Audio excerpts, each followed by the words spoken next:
Grand Rising and Priming Powerful Beings. Shout out to you. It's the Holistic Motivator in the building, and welcome to a special edition of Rise and Prime on Mother's Day. To everybody watching live, listen, Mother's Day is not just about the women who have given birth to children, but it is about the women who have given birth to actual children. We can't relegate or diminish the fact that it takes a lot of labor, literally, to give birth. It takes a lot of incubation to give birth. But we're gonna celebrate the incubation power of a woman today. So whether your womb is unable to bear a physical child, you've been bearing children all your life in ways that you don't even understand. So we're gonna talk about the incubation power of a mother, celebrating women on Mother's Day and celebrating all the women in your life on Mother's Day. What's the incubation of power of women? The power of women is that whatever you give to a woman, she multiplies it, refines it, and give it to you back much better. So you give a woman a house, she gives you a home. You give her an idea, she'll give you a whole plan, right? If you give her a headache, you're gonna get a whole migraine back. Can I get an amen for that? But whatever you give to a woman, she's gonna multiply it and make it much better. Why? Because that's how God cultivated her, right? And when we talk about the womb, we talk about our ability to be creative and create, and it's a superpower to have a womb. And sometimes we think our womb should be a constant replication of the wounds, because giving birth is also difficult just as much as it is beautiful, and just as much as it is giving life. So giving life comes with pain, but it's not the pain we have to focus on, but it is the birth that we got to focus on, right? Pain was the price we actually paid for the sin of Adam and Eve back then, but birth was a gift that God gave us in order for us to keep multiply, right? It says go ahead and multiply, and so that's what the womb represents, multiplication. So when we think about creativity, when we think about your power as a woman, your womb represents multiplication. And sometimes our wounds get in the way of our multiplying. All right, can I get an amen for that? Sometimes our wounds get in the way of our womb power. Right? Sometimes the stuff that happened in the past, the traumas, the pain, the hurt, it blocks out what we can actually bring out to the world when we realize of the power you have. So as a woman, as a woman, you have a power inside of you that is very creative, a cultivation power, a multiplication power, right? A power of I give you and I give you way more back than you receive. So congratulate yourself on that, the ability to receive, right? As a woman, you were meant to receive. You were meant to be to receive, and as a man, our role is to give, right? And not only do as a woman you receive, but when you receive, when any seed is planted inside of you, you gave more than you received, right? So you have to congratulate yourself on that, because you were made differently, right? You were made differently. And somebody says, and the other thing is, you were made not just differently, but you were made equally to the man, to the I would say gender, to the male, right? Because we're all man meaning we're all a spirit in the bodysuit, right? We're all God created man, right? And so you might say, well, if from the rib of Adam, from the chromosomes of Adam, woman came, right?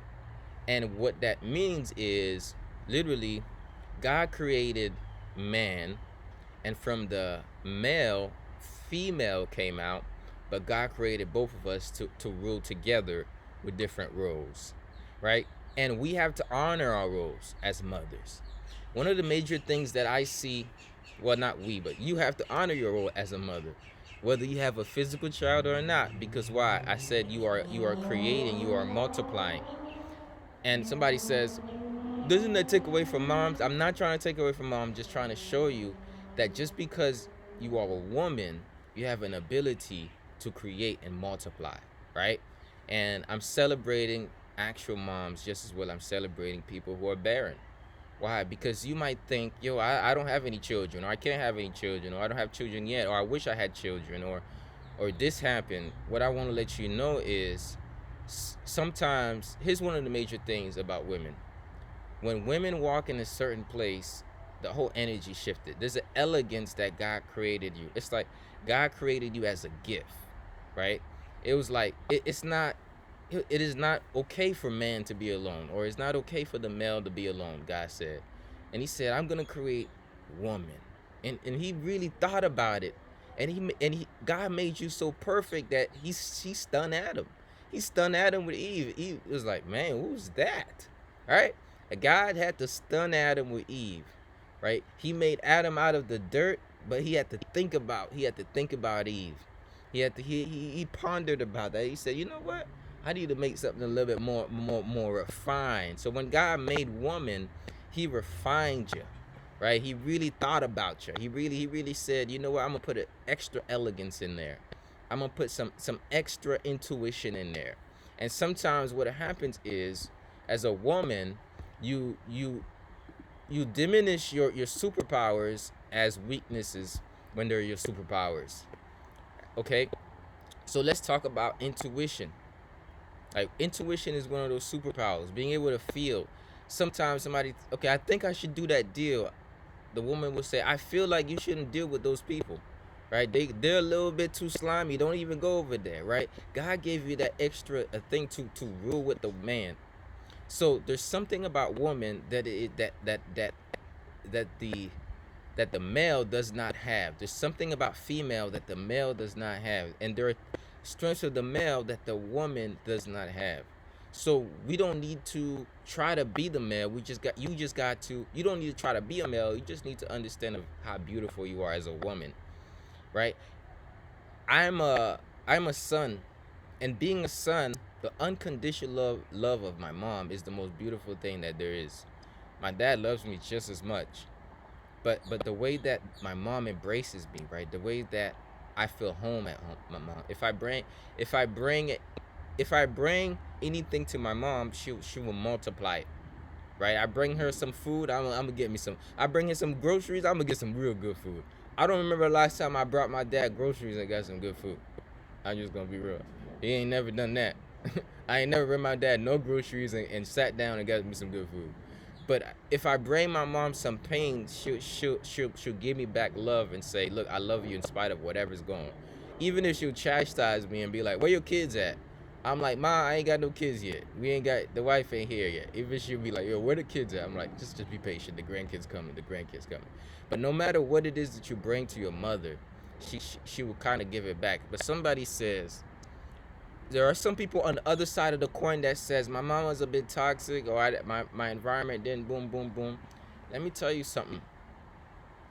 We have to practice a lot of forgiveness in different seasons, because you might be a mother right now and you might realize some of your toxic traits towards your kids.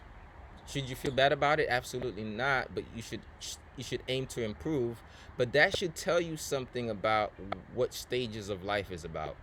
When you understand that, yo, you're still growing through some stuff yourself right now as a mom, as a younger mom, or now you can actually go back and see what your mom was going to and be able to forgive for whatever happened. Where a lot of people are holding stuff in, or they feel bad about it. Let's just talk about it, right? Let's talk. Let's not just talk about, oh, how beautiful and how ability to multiply. Let's talk about how if you're not forgiving things, that's gonna be a division, right? The You don't want to divide, you want to multiply, because that's your superpower. But if you don't learn to forgive and grow, that's a division. Now, some people might say, well, it's still toxic. Boom, boom, boom. Look, listen, there's so many different case scenarios. I don't even want to go into that. But what I'm going to tell you right now is forgiveness is not going to be easy, and it's not meant to be easy. A lot of people say, well, it's easier said than done. Every single thing's. Why am I. A lot of people like to say that things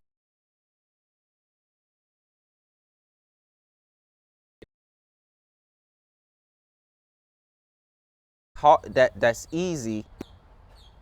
Nothing that's just easy to do is going to give you the best result. It's easier said than done. Obviously, you're going to have to do it hard. Of course, it's going to be easier said than done. But why would you want to suffer the hardness of your heart when you could soften your heart and change the rhetoric, right? Because at the end of the day, you only have one life. They only have one life, and you don't want to wait to the end of life to forgive somebody, and then you go to the graveyard. They go to the graveyard. Now you feel bad about it. The truth of the matter is, everything that's worth it in life is gonna be harder to do than is gonna be easily said. So nothing I'm saying here is gonna be easily done, but you're gonna have to do it hard. You're gonna have to work through it yourself. You're gonna have to make it happen no matter what. Everything that's worth it is harder to do than said, but it's gonna be worth it to do, right? So forgiveness is a major key, followed by compassion sprouting from seeing where you're at, right? The unconditional love of your mother is not is like no other, right? I'm talking about the type of love where even if you have an issue of not talking to somebody, guess what? You're still gonna get fed. It's like, I'm still gonna put the food right there on your plate. That's called the unconditional love of a mom, right? I'm still gonna do. She's still gonna do what's necessary for you. Like, even if you had a conflict, you're still gonna get fed, right? That's called the unconditional love of a mother. Even if you spent weeks without calling her, or you say you're gonna do something you're gonna do the next time, you might feel but it's gonna restore itself. Why? Because there's a lot of people in your life, women that you're spending all your money and time on, and you're not going back celebrating the queen.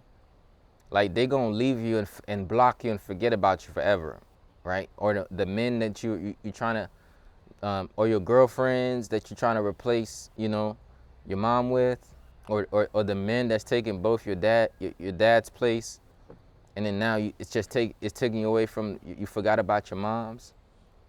Guess what? When they leave, they're gonna block you and forget about you. But guess what? You might stop calling your mom, and you call her, she gonna answer your phone call. Now somebody says, "Well, I'm having this issue with my." I understand. Not all cases are the same. But in most cases, the woman you came out of the womb for is an unconditional love, and that's what we gotta appreciate today.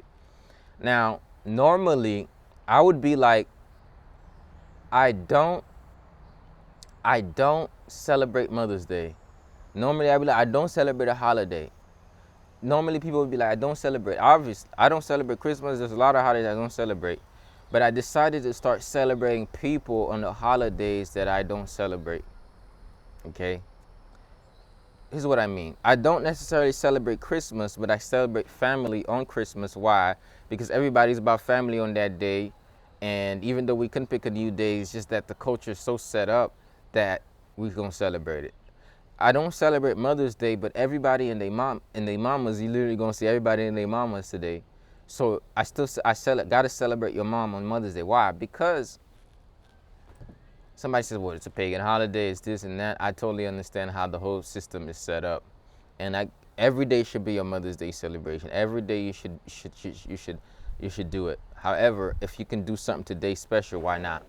Okay, so that's what I'm saying. And somebody said today is a trigger for some people. Absolutely. That's another thing too. Today is triggering for people. And it's hard for a lot of people today, because not every mother is with you. There are mothers who lost mothers. There are daughters who have distant relationship with moms. There are abusive relationship. There's a lot of blame attached to moms. Like, your mom, like, why did you let this happen? Like, oh mom, why did you close your eyes and let this happen? Or mom, like, why did you choose this person over me? Or mom, why didn't you love me like you should have? Like, it's very triggering. But we have to work through this on this day, right? Why? Because guess what? We don't want, if every year a holiday triggers back to a pain body, it means that we're not healing from that pain body. And if every year we can respond differently in every holiday, it means that we're actually growing. Let me give you an honest overview or an honest review of me personally. This year's Mother's Day is not the same as last year's Mother's Day. And what I mean by that is, I am not suffering the same emotional pain that I suffered last year, this year.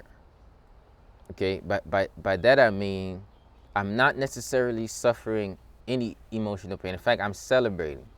In fact, I'm celebrating so much. I'm like, yo, I'm gonna celebrate two moms, because I got two moms, right? I still say my first mom birthed me and raised me for the first half of my life. My second mom raised me for the middle part of my life, and then now they all came together, and I'm just growing and healing with them in the third part of my life, and that's called me being a young man and growing to becoming an adult.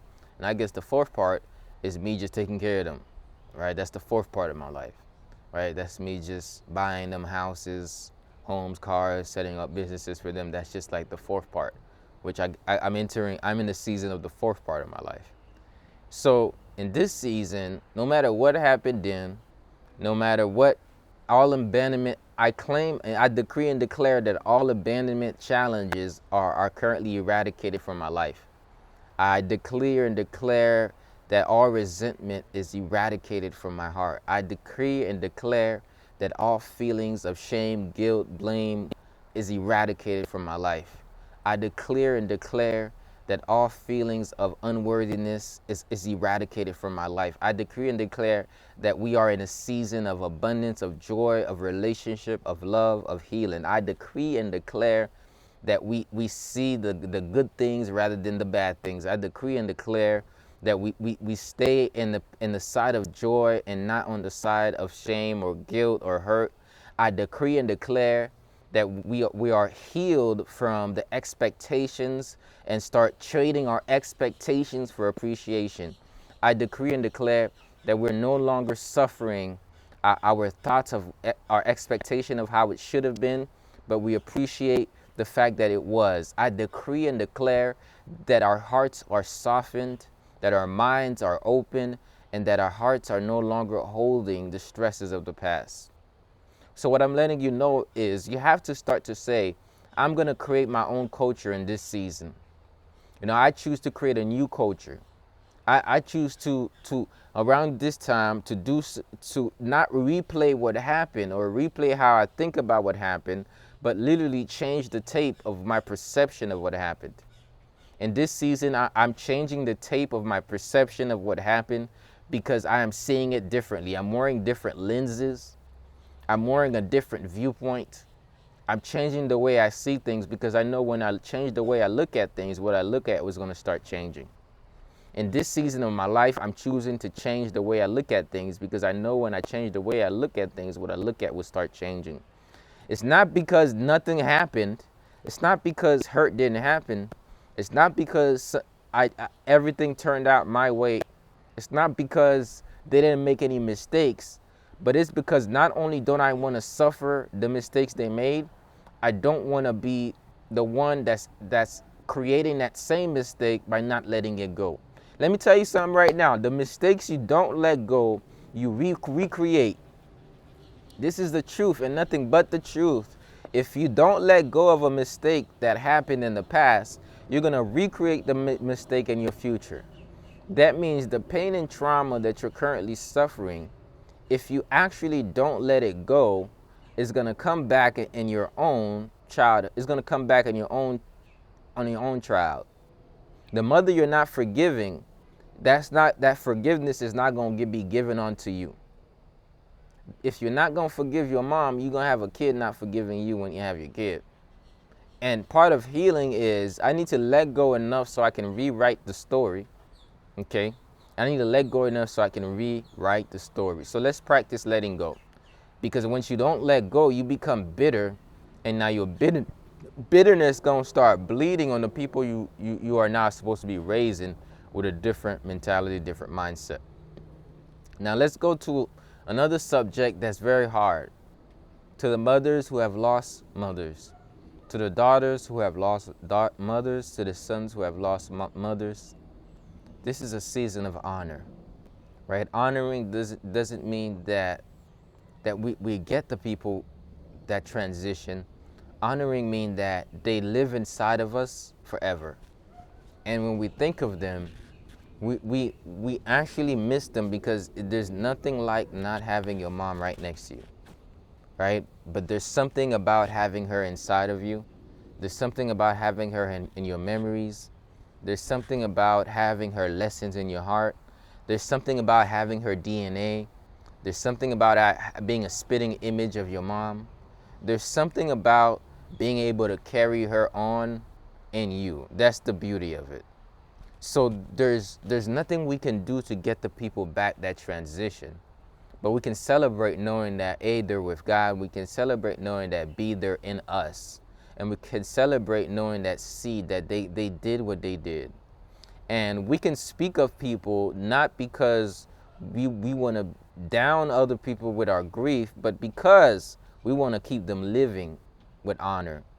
And we talk about them not because we are just keep talking about them, but we talk about them because we want to keep them living on. We want to share memories. We want to share memories of this when that happened. We want to share some positive memories. And sharing those memories keep them living. It keeps them in mind. Sharing the lessons. Like wisdom is one of the most things that keep people alive, not their mistakes, right? It's not a time to talk about the mistakes, but talk about the lessons, the blessings, the stuff that they did, the beauty of what they taught you, right? Those things you can write an entire book with.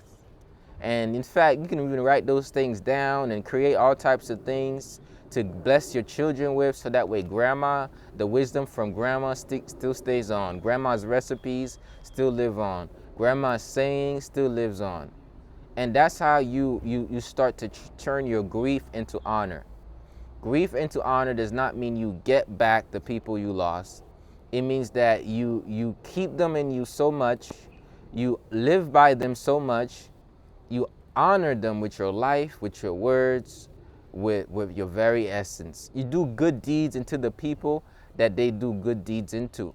There are some people, they never die because somebody is always going to remember, oh man, I remember so and so, they did so and like I love them so much. And then when they see you, you don't want to be completely opposite of them, because you dishonor your parents if you do stuff that would make them, you want to represent them well. So one of the best things you can do is to live out your best life for them, which means that your mama wouldn't be happy if you were actually, if you hurt yourself because she passed. She would be so happy if you did the best life, if you live your best life. Like, she would be so happy if you actually went out and kept living on, if you made it happen, if you said, you know what, I'm gonna live my best life. I'm actually going to celebrate her with my actions. I'm going to celebrate her with my words. I'm going to celebrate her with my life. I'm going to celebrate her with my deeds. I'm going to celebrate her in that way. So to the mothers who lost mothers, to the sons who lost mothers, to the daughters who lost mothers, to the grandsons who lost grandmothers, and the granddaughters who lost grandmothers, keep them living on by understanding that grief can be a replaying of the positive moments you had with somebody. Grief can be you watching the mental movie of peace and love and joy and enjoying it, and also shedding some tears of joy. Not all tears have to be sad. It could actually be, man, those were such beautiful moments. And it's gonna come with a little bit of sadness, but that's what the roller circle of emotions, the roller coaster of emotions says, I'm gonna get a little bit of joy with the sadness. I'm gonna get a little smile with a little bit of frown. But guess what? I'm gonna keep living on. I'm gonna smile and frown at the same time, but guess what? We still gonna keep moving forward. And guess what? I'm gonna, in honor of my grandma, I'm gonna see every old lady as my grandma. In honor of my mom, every old woman is my mom. And guess what? I'm gonna give that gift of sonship to the elders, I might say. I'm gonna give that gift of daughter to the elders, and that's the way I'm gonna treasure my mother. That's the way I'm gonna treasure my grandmother. Right? My grandmother used to always be like, grandson, I'm both your godmom and your grandmother. And she used to always so happy to see me. Like, I'm both your god. She always used to tell me, I'm your godmom and your grandmother. She always want to remind me that. I'm like, okay, grandma. And you know what I'm saying? There's a beauty from the grandma. And you know what I'm saying? These are some things that we can enjoy. Why? And another thing to know is that we can say that, man, you know what? My grandma, my mama, they actually lived their best life. Like, they were so strong, they did this, they did that. They was the most courageous people I know. You know what I'm saying? That's another beautiful way of looking at it. Why? Because that be the truth.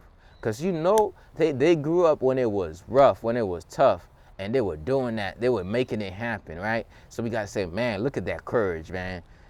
Yo, my grandma, they had that courage on them. And I'm so proud of them. I'm so happy because of that. You know what I'm saying? When we start to change the way we look at things, what we look at will start changing. Okay?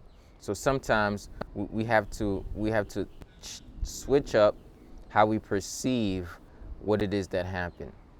Okay? So when we change our perception, we change what we actually see. Okay? So let's spend today as a great way to celebrate those who pass. Okay? To those who don't have a grandmother, to those who don't never really grew with their mama, I want you to start celebrating the mother figures in your life, whether close by or whether distant, right? Whether it was your neighbor or your teacher, whether it was a TV, somebody on TV. I just want you to celebrate them and remember some of the lessons you got from them, right? Because guess what?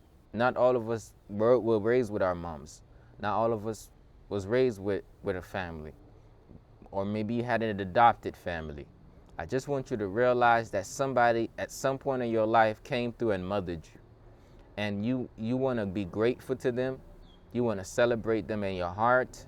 You want to say, man, thank you guys so much for knowing that I was so strong. I was strong enough to handle not having a mother.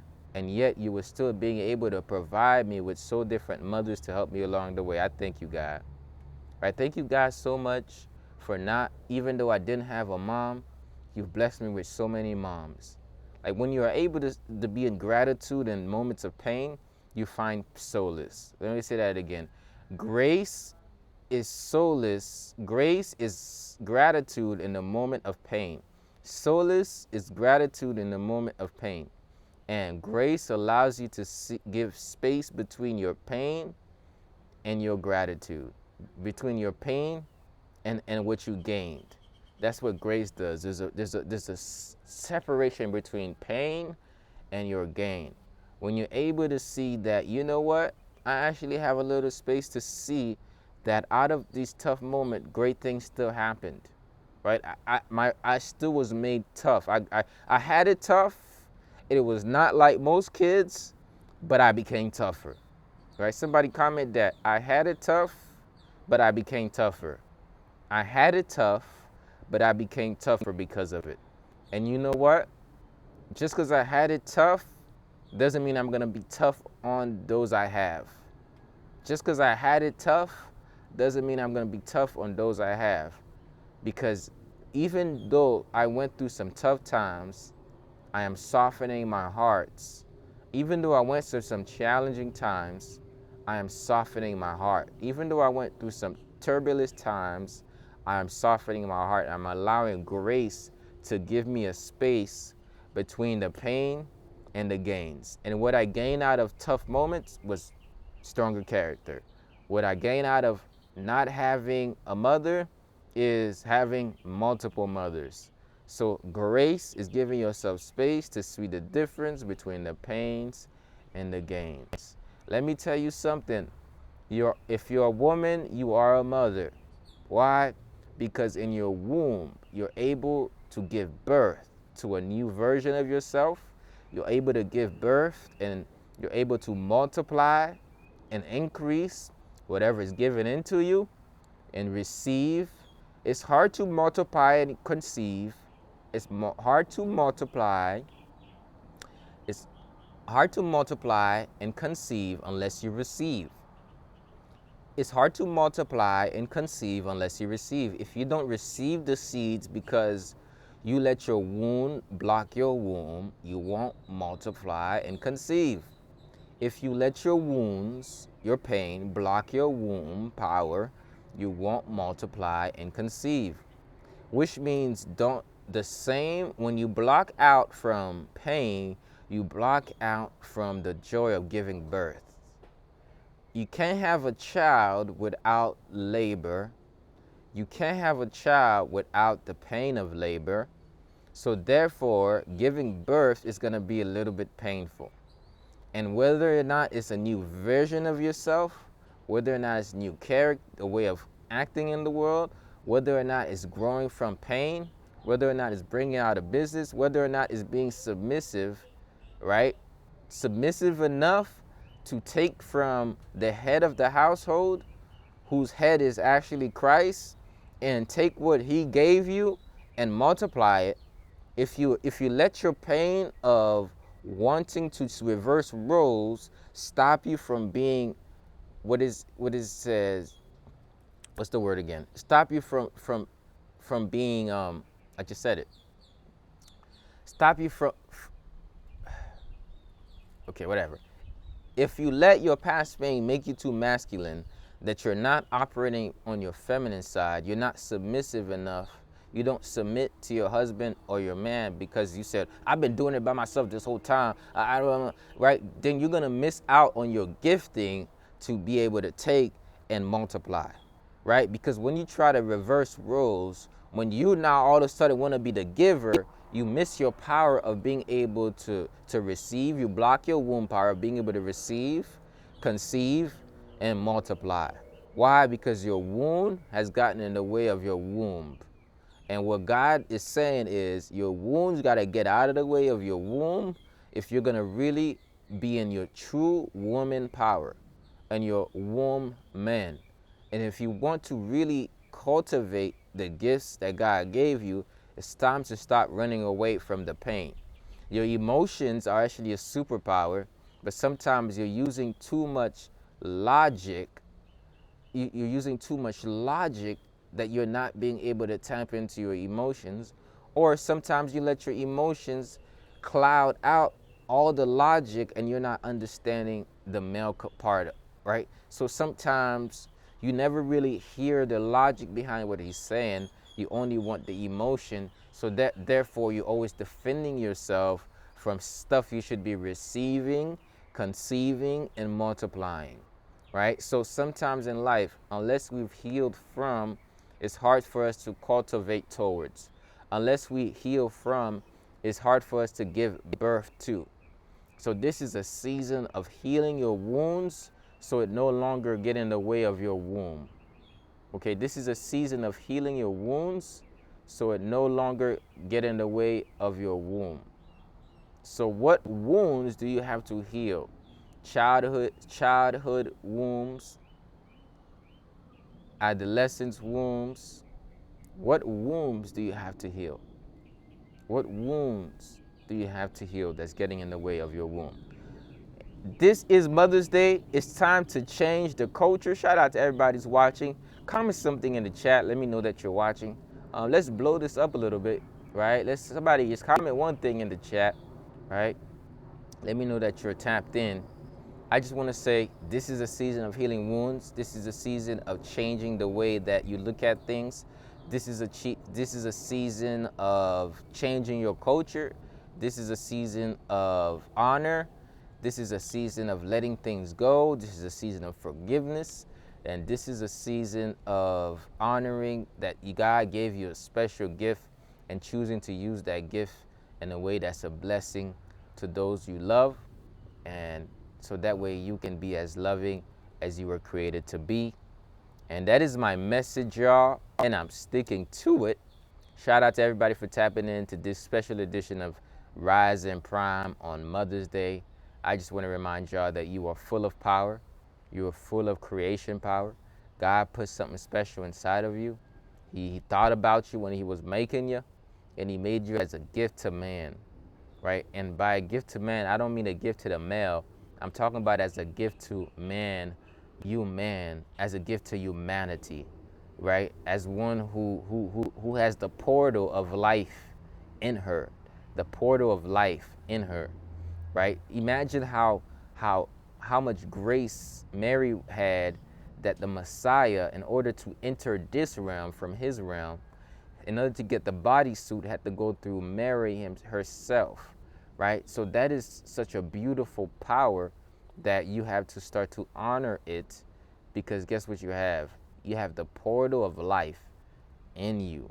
Yeah, you have the ability to receive, conceive, and multiply You are an incubator of life. You're an incubator of dreams and goals. That's why it's very important to become wise, because no matter what anybody gives to you, you're able to take that and you're able to conceive and you're able to multiply. So as a woman, keep healing, keep seeking knowledge. In fact, y'all show up more than the men do.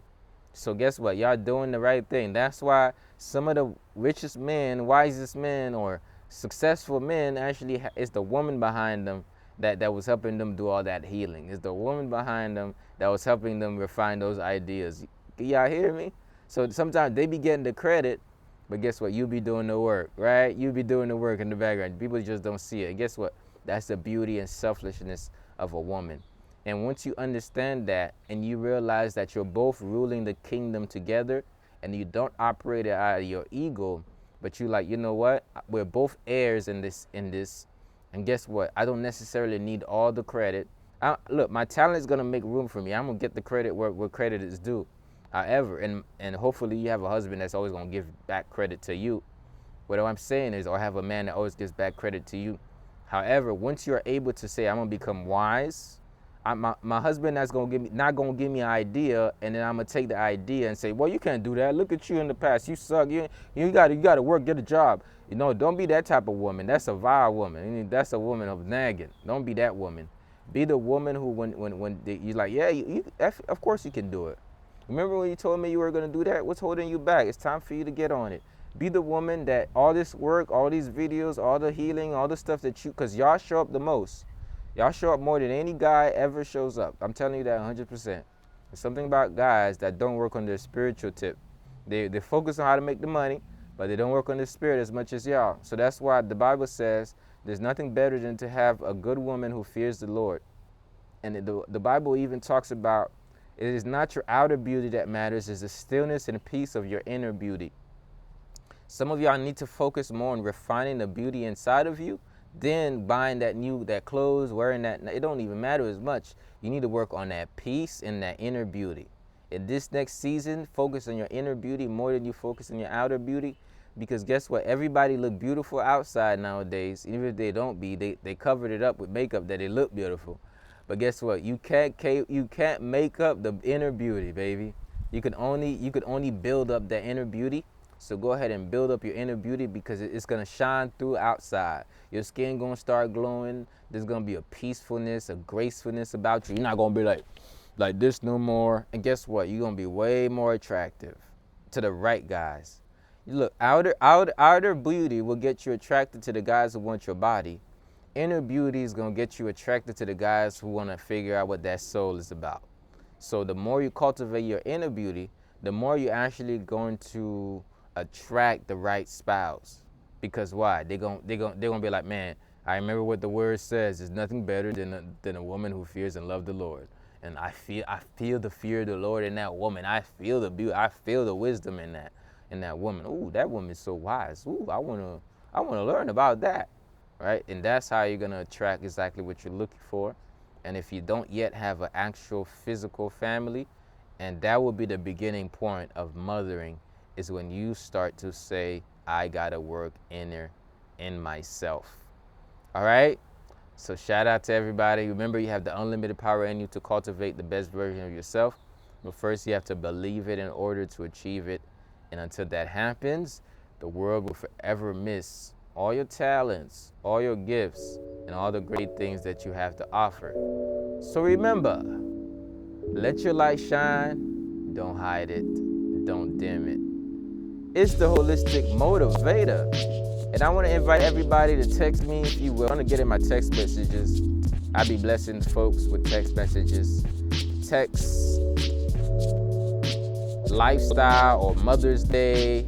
Text womb power 561-510-9605, and I will add you to the text message tribe, and you're going to get some powerful text messages.